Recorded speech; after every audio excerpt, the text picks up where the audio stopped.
오늘의 주요 뉴스입니다. 스페이스X가 화성에 사람을 보내기 위해 개발한 대형 우주선 스타쉽이 두 번째 시험 비행에도 실패했습니다. 스타쉽은 하단 발사체를 분리하는 데는 성공했지만 궤도 진입을 시도하던 중 발사 8분 만에 통신이 끊겼습니다. 의대 증원 수요 조사 결과를 발표하려던 정부가 발표 일정을 두 차례나 연기하면서 그 배경에 관심이 쏠리고 있습니다. 증원 규모를 더 늘리기 위한 것이라는 관측과 함께 의사단체 눈치를 보고 있다는 비판도 나오고 있습니다. 몸에 들어가면 흐물흐물해져 혈관 손상이나 염증 반응을 줄일 수 있는 주사바늘이 개발됐습니다. 한 번 사용하면 부드러운 상태가 유지돼 주사기 재사용이나 의료진의 찔림 사고를 차단할 수 있을 것으로 보입니다. 국내 연구진이 여름철에 축적한 지열을 이용해 겨울에 도로 표면을 데워 살얼음 결빙을 막는 기술을 개발했습니다. 기존의 열선 설치 방법보다 효율이 높은 데다 비용을 크게 줄일 수 있는 것으로 나타났습니다. 폐수에 들어있는 금이나 구리 등 귀금속을 독성 화학물질 없이 회수할 수 있는 섬유가 개발됐습니다. 물속에 녹아있는 유용한 금속 이온을 흡착하고 결정으로 자라도록 해 회수하는 방식인데 구리 폐수에 적용한 결과 우수한 성능이 확인됐습니다.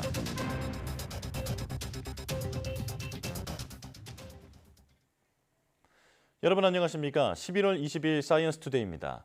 지난주 발생한 정부 행정 전산망 먹통 사태의 원인은 네트워크 장비 이상으로 드러났습니다. 행정안전부는 전산망을 복구했다면서 민원 업무를 재개하는 오늘부터는 서류 발급 등의 차질이 없을 거라고 밝혔습니다. 최기성 기자입니다. 이상민 행안부 장관이 서울 한 주민센터를 찾았습니다. 전산망이 제대로 작동하는지 확인하기 위해서입니다. 월요일부터 전혀 차질이 없도록 저희가 점검을 하고 계속 모니터링 작업을 하도록 하겠습니다. 행안부는 이번 사태 원인이 인증 시스템 일부인 네트워크 장비 이상 때문이라면서 토요일 새벽 이 장비를 교체했다고 밝혔습니다. 이후 정부 24와 지방행정 정보 시스템 모두 정상 작동하고 있다고 설명했습니다. 장비 자체 문제인지 설치된 소프트웨어 문제인지는 추가 조사가 필요하다는 입장입니다. 행안부는 현재까지는 해킹이 원인으로 보이진 않는다면서도 새로운 방식으로 해킹이 이뤄졌을 가능성은 확인 중이라고 했습니다. 최초 문제는 지난주 목요일 네트워크 장비 프로그램 업데이트 때 발생했습니다. 전문가들은 업데이트하다 문제가 생기면 이전 상태로 되돌리는 이른바 롤백이 제대로 이뤄지지 않았다고 지적합니다. 해결하기 어려운 상태이면 롤백을 해가지고 이전 상태로 돌아가야 되거든요. 롤백이 잘 안 됐다고 그러면 이것은 뭔가 절차상에서 이제 문제가 있었던 거거든요. 재발 방지를 위해선 주요 장비 유지 보수를 규모가 큰 기업에 맡겨야 한다는 의견도 있습니다. 이직이 작고 실제로 이런 일이 벌어지면 투입하는 인력의 양이나 질에 있어서 그런 대기업에 비해서 떨어질 수밖에 없고 이게 신속하게 대응이 안 되는 거예요. 지난주 쌓인 민원과 새로운 민원을 함께 처리하려면 현장에선 혼잡한 상황이 당분간 이어질 것으로 보입니다. YTN 최기성입니다. 우주기업 스페이스X의 우주선 스타쉽의 두 번째 지구 궤도 시험 비행도 실패했습니다. 스타쉽 우주선은 현지 시각 18일 오전 7시 3분 미국 텍사스주 남부 보카치카 해변의 우주 발사 시설 스타베이스에서 발사됐습니다. 스타쉽은 발사 3분 뒤 2단 로켓이 분리되며 90km 상공으로 치솟아 우주 궤도 진입을 시도했습니다. 하지만 우주선 부스터가 발사 8분 만에 통신이 끊겼습니다. 스페이스X 측은 두 번째 단계의 데이터를 잃어버렸다며 부스터와 통신이 끊긴 것 같다고 말했습니다. 이에 따라 스타쉽 우주선은 지난 4월 20일 첫 발사 실패 뒤 7달 만에 도전마저 성공하지 못했습니다. 스타쉽은 달과 화성에 사람과 화물을 보낸다는 목표로 2018년부터 개발한 우주선입니다. 직업 특성상 주사 바늘을 자주 접하는 의료진은 항상 바늘에 찔려 감염될 위험에 노출돼 있죠. 그런데 일단 피부에 들어가기만 하면 흐물흐물해져서 처리 과정에서 찔림을 막을 수 있고 재사용이 아예 불가능해 감염 사고를 원천적으로 막을 수 있는 주사 바늘이 개발됐습니다. 최소라 기자입니다. 뾰족한 주사 바늘을 돼지고기에 찔러 넣습니다. 잠시 후 뽑아낸 바늘은 마치 고무처럼 부드러워졌습니다. 주사 바늘을 의료용 링거에 연결해 봤습니다. 체온과 비슷한 37도의 물에 바늘을 담갔더니 링거액이 일정한 속도로 흘러나옵니다. 잠시 뒤 꺼낸 바늘은 물렁물렁해졌지만 변형되거나 주사액이 샌 흔적은 없습니다. 체온과 비슷한 온도에서 1분간 사용한 바늘입니다. 상온에 꺼낸 지 1시간이 넘게 지났는데도 여전히 흐물흐물해서 이렇게 찔림 위험이 전혀 없습니다. 바늘의 신비한 물성은 고분자로 코팅된 갈륨 덕분입니다. 실온에서 딱딱한 고체인 대부분 금속과 달리 29.8도만 넘어도 액체가 돼버려 물렁물렁해지는 겁니다. So what happens in supercooling is that gallium becomes microdroplets and it's hard to be frozen again. About negative 5 degrees Celsius, that's where the used needle will be solidified again. 쥐의 혈관에 직접 주사하는 실험에서는 기존 바늘보다 갈륨 바늘을 사용할 때 혈관 손상이 더 적었고 염증 반응도 더 드물게 나타났습니다. 비윤리적인 주사기 재사용이라던가 아니면은 의료진의 찔림 사고 등을 미연에 방지할 수가 있겠습니다. 연구진은 갈륨 바늘이 현재 상용화된 찔림 방지용 바늘보다 가격이 20% 비싸지만 바늘에서 갈륨을 회수하는 기술을 개발 중이라며 비용을 낮출 수 있다고 설명했습니다. YTN 사이언스 최소로입니다. 겨울철 도로 위에 생기는 살얼음, 이른바 블랙아이스는 대형 추돌 사고의 주요 원인으로 꼽히는데요. 눈에 보이지 않아 더 위험한 도로 살얼음을 여름철 땅속에 모아놓은 열로 녹여 사고를 막는 기술이 개발됐습니다. 이동훈 기자입니다. 지난 2019년 상주 영천고속도로에서 차량 40여 대가 잇따라 부딪히는 대형 추돌 사고가 일어났습니다. 7명이 숨지고 30여 명이 다치는 등 큰 인명피해가 발생했습니다. 원인으로 지목된 것은 블랙아이스로 불리는 도로 살얼음. 도로 표면에 얇은 막처럼 생기는 이 살얼음은 눈에 잘 보이지 않아 겨울철 운전자들에게 치명적인 위협이 됩니다. 마른 노면에서의 사고율이 0.1이라고 하면 눈이 온 노면은 0.5 정도 됩니다. 하지만 이게 블랙아이스가 되고 도로 살얼음이 되버리면 0.8로 올라갑니다. 실제로 도로 살얼음이 눈이 왔을 때보다 훨씬 더 무섭거든요. 이런 도로 살얼음을 예방하기 위해 열선을 설치하는 등 기술이 개발됐지만 비용이 많이 들고 내구성이 약하다는 한계가 있었습니다. 국내 연구진이 이번에는 땅속 열을 이용해 도로 표면을 태워 살얼음을 막는 방법을 개발했습니다. 도로 밑에 난방용 파이프를 설치하고 여름철 도로 표면을 달군 열로 물을 데워 지속적으로 땅속 온도를 높여놓은 뒤 축적된 지열로 겨울에 다시 따뜻한 물을 공급하는 겁니다. 그러면 도로 표면 온도가 3도에서 5도 정도로 유지되면서 살얼음이 생기는 것을 막을 수 있습니다. 실제로 이렇게 파이프가 설치된 도로를 열화상 카메라로 촬영했더니 영하였던 표면 온도가 높아지는 것으로 나타났습니다. 살얼음이 생성되는 것을 막기 위해서 다른 에너지가 들어가는 게 아니라 단순히 이제 온수 순환시키는 펌프 에너지만 사용되기 때문에 에너지를 적게 사용을 하고 또 사고도 미리 예방할 수 있는 그런 장점이 있습니다.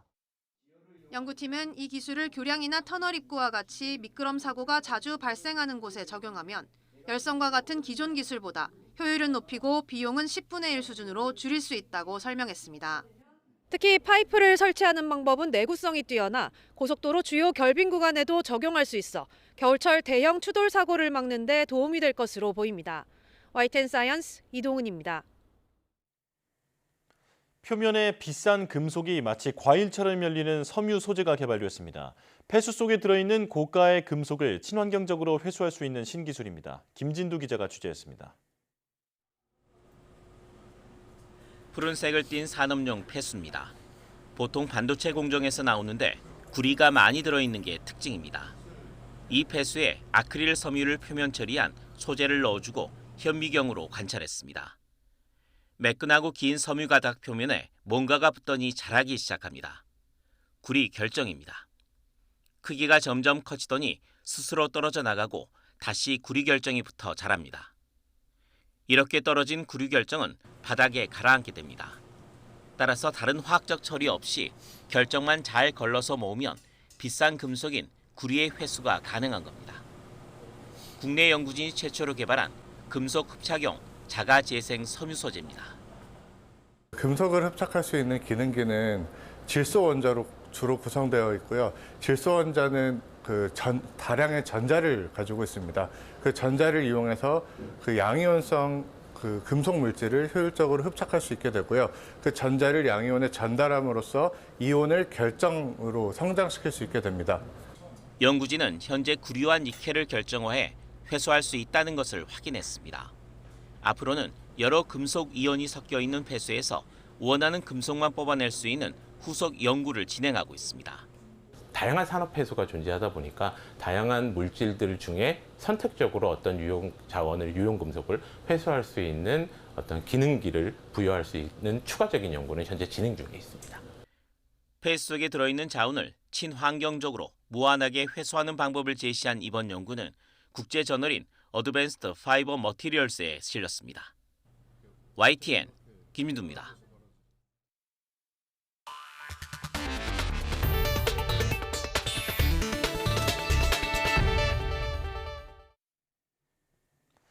정부가 40개 의과대학을 상대로 조사한 입학 증원 수요 조사 결과 발표를 2차례나 미뤘습니다. 추가로 조사할 게 있어서라고 해명했지만 의대 증원에 반대하고 있는 의사단체의 눈치를 보는 것 아니냐는 비판에 힘이 실리고 있습니다. 김혜은 기자가 보도합니다.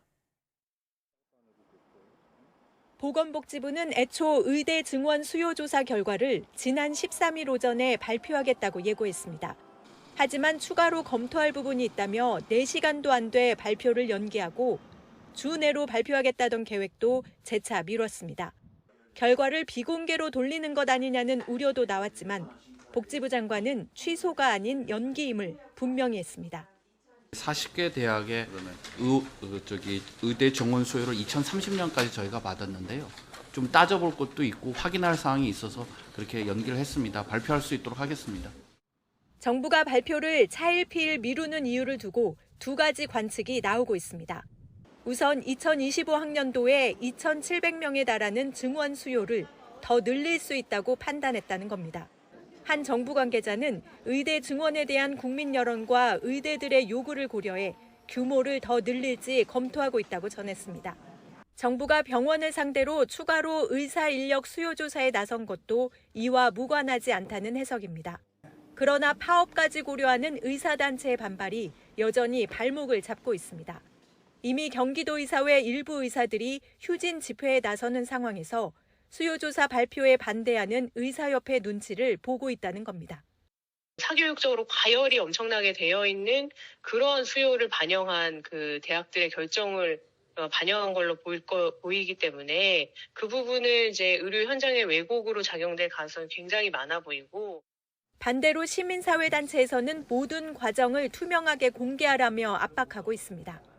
각계에서 어느 정도의 수요가 있는지에 대한 부분들을 저는 투명하게 의견 수렴을 하고 그런 부분들이 공개되는 것들은 별로 나쁘지 않다고 생각합니다. 정부가 의대 증원 규모 발표에 이어 수요조사 결과 발표까지 연달아 머뭇거리면서 의사협회의 눈치를 심하게 본다는 지적은 점점 커질 수밖에 없어 보입니다. YTN 김혜은입니다. 전국 곳곳에서 빈대가 나타났다는 신고가 잇따르면서 방제용품 판매가 폭발적으로 늘고 있습니다. 전문가들은 무조건 살충제를 뿌리기보다 고열 스팀기나 청소기 등을 우선 활용하는 것이 좋다고 조언합니다. 김선희 기자입니다. 서울에 사는 김태원 씨는 요즘 빈대가 자주 출몰한다는 소식에 걱정이 많습니다. 집에서 발견되면 즉시 조치를 취해야 한다는 생각에 근처 마트를 찾았습니다. 집에 모기약밖에 없어서 빈대를 잡기에는 좋은 살충제를 찾다 보니까 이렇게 한번 나오게 되었고요. 빈대가 전국적으로 번지면서 관련 상품 판매가 눈에 띄게 증가하고 있습니다. 대형마트는 지난달 대비 살충제 판매가 평균 20% 이상 확대됐고, 접근성이 좋은 편의점은 80% 이상 크게 늘었습니다. 모기 살충제가 보통 팔았었는데요. 최근에 이제 빈대 이슈가 있으면서 냉각 살충을 할 수 있는 특수한 살충제까지 이제 저희가 도입을 했고요. 다음 달에는 이제 증정 행사까지 진행할 예정입니다. 온라인 판매는 더 폭발적으로 늘어나 지난해보다 1,400% 넘게 증가했습니다. 살충제가 제일 잘 팔렸지만 스팀 청소기 등도 덩달아 인기를 끌었습니다. 침구 청소기도 작년 대비 9배 이상 증가했고 또 고열 스팀기 역시 2배 이상 증가했습니다. 전문가들은 무조건 살충제를 사용하기보다 스팀 청소기 등 물리적으로 방역할 수 있는 방법을 우선 활용하는 것이 좋다고 말합니다. 국내에서 발견되고 있는 빈대에 내성이 생긴 경우가 많아 살충제 효과가 생각보다 낮아질 수 있기 때문입니다. 진공 청소기를 이용한다든지 아니면 스팀 다리미의 열을 이용한다든지 이런 방법을 우선적으로 먼저 쓰시고 살충제를 국소적으로 조금씩 이용하는 것은 올바른 방법이 될 수 있기 때문에 살충제는 가능한 대롱이 달린 것을 구매해 침대 틈새 등 빈대가 있을 만한 곳만 뿌리고 반드시 환기를 시키는 것이 중요하다고 조언합니다. YTN 김선입니다. 세계를 휩쓴 생성형 인공지능 열풍이 내년에는 더 거세게 몰아칠 것으로 보입니다. 이제는 선택이 아닌 필수가 된 AI 서비스 시장을 공략하기 위해 국내 기업들도 앞다퉈 자체 개발한 생성형 인공지능을 선보이고 있습니다. 김태민 기자의 보도입니다. 삼성전자가 자체 개발한 생성형 AI 모델 가우스를 공개했습니다. 언어 활용과 코드 작성, 이미지 생성 기능을 갖추고 앞으로 삼성의 다양한 제품에 탑재됩니다. 당장 내년 출시 예정인 최신형 스마트폰에서 외국인과의 실시간 통화 번역 기능도 제공할 전망입니다.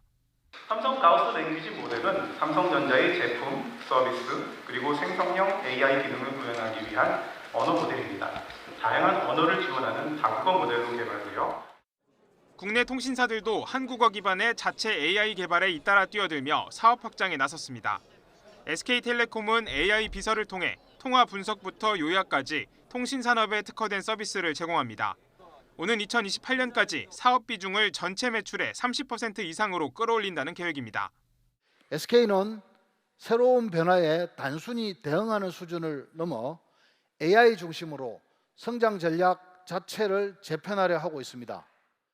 KT는 초거대 언어 AI를 통해 다양한 분야의 기업을 대상으로 서비스를 제공하기로 했습니다. 별도 인프라가 없어도 누구나 합리적 비용으로 AI 서비스를 개발할 수 있도록 대중화에 나선다는 계획입니다. 누구나 쉽게 라지 AI를 학습시키고 배포하고 운영할 수 있는 믿음 스튜디오를 제공하고자 합니다. 믿음 스튜디오를 통해서 기업 고객분들은 나만의 전문적인 AI를 만들 수 있을 것이라고 생각합니다. 이처럼 국내 기업들이 잇따라 AI 개발에 열을 올리는 건 챗GPT 열풍 이후 AI 서비스가 선택이 아닌 필수가 되고 있기 때문입니다.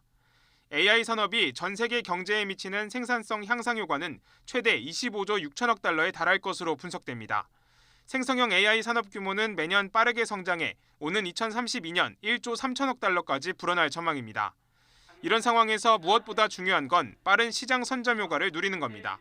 대기업에서는 조금 더 큰 시장을 본다면 자체적으로 확보하고 필요할 때 여러 가지 다양한 시도를 해볼 수 있는, 그래서 먼저 데이터를 확보해서 빨리 계속 업그레이드 해나갈 수 있는 발판이 생기는 셈이어서 그 사람들이 사용하면서 만들어내는 데이터가 굉장히 중요할 것 같아요.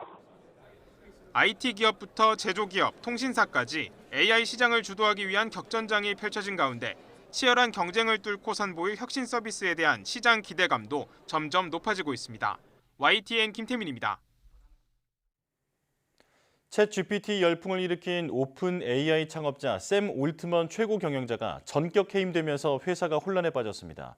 해임은 이사회 참석 통보를 받은 뒤 하루 만에 사전 고지도 없이 이루어졌는데 배경을 둘러싸고 여러 추측이 나오고 있습니다. 보도에 최영주 기자입니다. 챗GPT로 전 세계의 생성형 AI 열풍을 이끈 오픈 AI의 공동 창업자 샘 올트먼이 전격 해임됐습니다. 아시아 태평양 경제협력체 CEO 서밋에 참가한 지 불과 하루 만이었습니다. 오픈 AI는 성명을 통해 이사회는 올트먼이 소통에서 일관되게 솔직하지 않았다며 회사를 계속 이끌 능력이 있는지에 대해 의심하고 있다고 밝혔습니다. 그러나 구체적인 해임 사유가 알려지지 않으면서 다양한 추측들만 난무합니다. 여동생의 학대 폭로글을 둘러싼 사생활 논란에서부터 몰래 새 스타트업 설립을 추진한다는 설도 나왔습니다. 회사 내부는 쿠데타라는 말이 나올 정도로 혼란에 빠졌습니다. 올트먼의 해임 발표 이후 이사회 의장이었던 그레그 브롱먼 공동 창업자를 비롯해 선임 연구원 3명도 줄줄이 회사를 떠났습니다. 투자금 유치를 위해 지난 수개월간 추진해왔던 주식 매각 작업도 차질을 빚게 됐습니다. 전문가들은 올트먼의 해임이 월스트리트뿐만 아니라 업계 전반의 파급 효과가 클 것이라고 분석합니다. And it does complicate things because Altman goes from a friend, potentially a foe. He's significant piece, the golden child of AI. Him at OpenAI does change things. 오픈 AI에 130억 달러를 투자한 마이크로소프트는 올트먼의 해임에도 파트너십에는 문제가 없을 것이라며 새 CEO와 함께하겠다는 입장을 밝혔습니다. YTN 최영주입니다. 산업 현장에서 인력을 대체하는 로봇 사용이 일상화하면서 이와 관련한 로봇 산재 사고도 끊이지 않고 있습니다. 최근 5년간 로봇 때문에 한 해 3명꼴로 숨졌는데 안전관리 책임자에겐 대부분 벌금형 등 느슨한 법적 책임만 물린 것으로 나타났습니다. 김철희 기자의 보도입니다. 로봇은 인간에게 해를 끼칠 수 없다. 영화 속 미래에서 인간과 공존하던 로봇의 제일 원칙은 공격성을 띤 변종의 등장으로 무참히 깨지고 맙니다. 지난 7일 경남 고성군 파프리카 선별장에서도 영화 같은 비극이 발생했습니다. 농산물 박스로 옮기는 로봇이 사람을 박스로 착각하고 집게팔로 집어들어 40대 작업자가 목숨을 잃은 겁니다. 이 같은 산업용 로봇 산재 사고로 지난 5년간 모두 16명이 사망했습니다. 한 해 3명꼴로 로봇 보급이 늘어날수록 사고는 빈번해질 수밖에 없습니다. 오작동한 로봇을 처벌할 수는 없는 만큼 안전관리 책임자가 법적 책임을 져야 하는데 2015년 이후 이루어진 로봇 산재 사고 1심에선 하나같이 벌금형과 집행유예만 내려진 것으로 파악됐습니다. 2015년 에어컨 실외기 부품 공장에 자재 이송 로봇이 갑자기 움직여 20대 노동자가 설비에 끼어 숨졌을 당시 업체 대표는 벌금 500만 원을 선고받았습니다. 2021년엔 자동차 부품 공장 용접 설비를 고치던 20대가 센서 오류로 재가동된 로봇에 등이 떠밀려 사망했습니다. 산업안전보건법 위반 혐의로 기소된 대표이사 역시 벌금 700만 원을 선고받는 데 그쳤습니다. 전문가들은 산업용 로봇 안전 규정은 이미 충분히 마련된 상태라며 처벌 수위를 현실화해 작업 수칙을 준수하고 철저한 안전점검이 이루어지도록 해야 한다고 조언합니다. 강력한 처벌이 있어야 그 법을 제대로 지켜야 한다는 수행하는 문화가 이후에 현장에 정착이 될 거라고 생각을 합니다. 기계 기구 위험과 관련된 다양한 규칙들이 이미 존재하고 있고 내년 1월부터 50인 미만 중소기업도 중대재해처벌법을 적용받는 등 산재 엄격해지는 시대적 추세에 맞춰 로봇 사고 관련 법 제도를 개선하는 일도 시급합니다. YTN 김철입니다.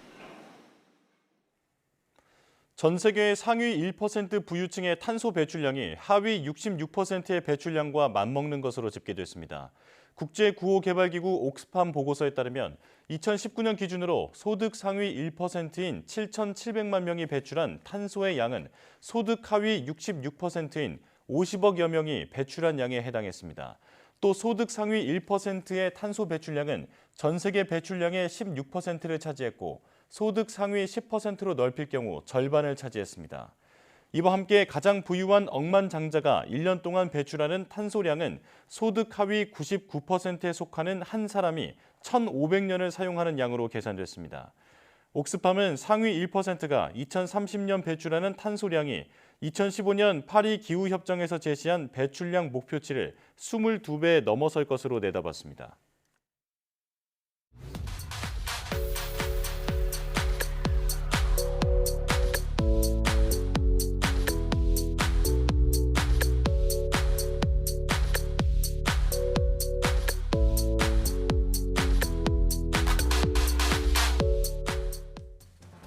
뇌수막염은 뇌를 감싸고 있는 얇은 막인 뇌수막에 염증이 생기는 질병인데요.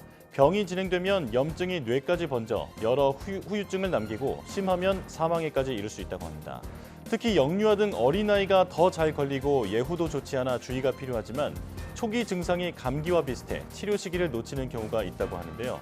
오늘 오후 사이언스 투데이에서는 전문의와 함께 뇌수막염에 대해 자세히 알아보겠습니다. 많은 시청 바랍니다. 뉴스 마칩니다. 고맙습니다.